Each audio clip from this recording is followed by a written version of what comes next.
দক্ষিণ পূর্ব এশিয়ায় চীনকে কোণঠাসা করতে ভারতের এক ঐতিহাসিক এবং সবচেয়ে বড় মাস্টার স্ট্রোক। জাকার্তায় পা রাখতে ইতিহাস তৈরি করলেন প্রধানমন্ত্রী নরেন্দ্র মোদী। প্রথম কোনো ভারতীয় প্রধানমন্ত্রী হিসেবে ইন্দোনেশিয়ার সংসদে দাঁড়িয়ে শুধু ভাষণই দিলেন না, বরং ইন্দোনেশিয়ার নতুন রাষ্ট্রপতি প্রাবোও সুবিয়ান্তোর সাথে হাত মিলিয়ে এমন এক যৌথ ঘোষণা করলেন যা শুনে ঘুম উড়ে গেছে বেইজিংয়ের। সন্ত্রাসবাদের বিরুদ্ধে জিরো টলারেন্স থেকে শুরু করে মহাকাশে ইসরোর দাপট, কি ঘটল এই হাই প্রোফাইল বৈঠকে?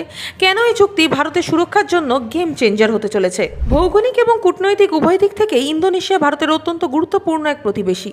আর এবার প্রধানমন্ত্রী মোদীর এই সফর সেই সম্পর্ককে এক অন্য উচ্চতায় নিয়ে গেল।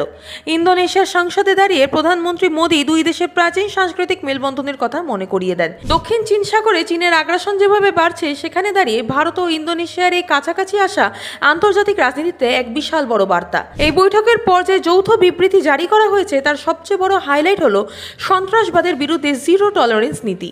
দুই দেশই স্পষ্ট জানিয়ে দিয়েছে কোনো ধরনের চরমপন্থা বা সন্ত্রাসবাদ বরদাস্ত করার হবে না।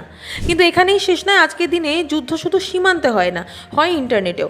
আর সেই কারণে সাইবার নিরাপত্তা নিশ্চিত করতে এবং সাইবার ক্রাইম রুখতে দুই দেশ একে অপরকে রিয়েল টাইম তথ্য দিতে সাহায্য করবে। এর পাশাপাশি মাদক পাচার বা ড্রাগ ট্রাফিকিং রুখতেও দুই দেশের ইন্টেলিজেন্স এজেন্সিগুলো এবার থেকে একসাথে কাজ করার জন্য বড় চুক্তিতে সই করেছে। এবার আসি সবচেয়ে আকর্ষণীয় দুটো পয়েন্টে।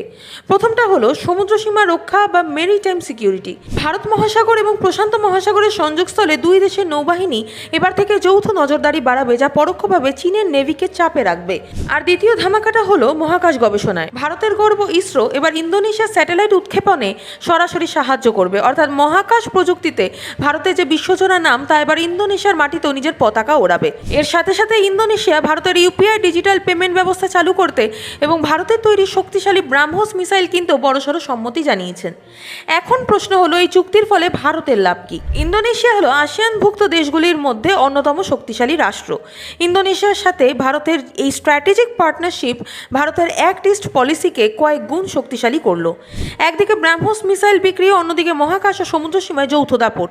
সব মিলিয়ে মোদী সরকার কিন্তু চালটা বেশ গুছিয়েই চলেছে। ভারত ও ইন্দোনেশিয়ার এই ঐতিহাসিক চুক্তি এবং চীনের ওপরে প্রভাব নিয়ে আপনার কি মতামত? ইসরোর এই নতুন সাফল্য কি ভারতকে গ্লোবাল স্পেস মার্কেটে আরও এগিয়ে দেবে? কমেন্ট করে আপনার মূল্যবান মতামত আমাদের অবশ্যই জানান। ভিডিওটি ইনফরমেটিভ মনে হলে লাইক শেয়ার করতে ভুলবেন না। দেখতে থাকুন।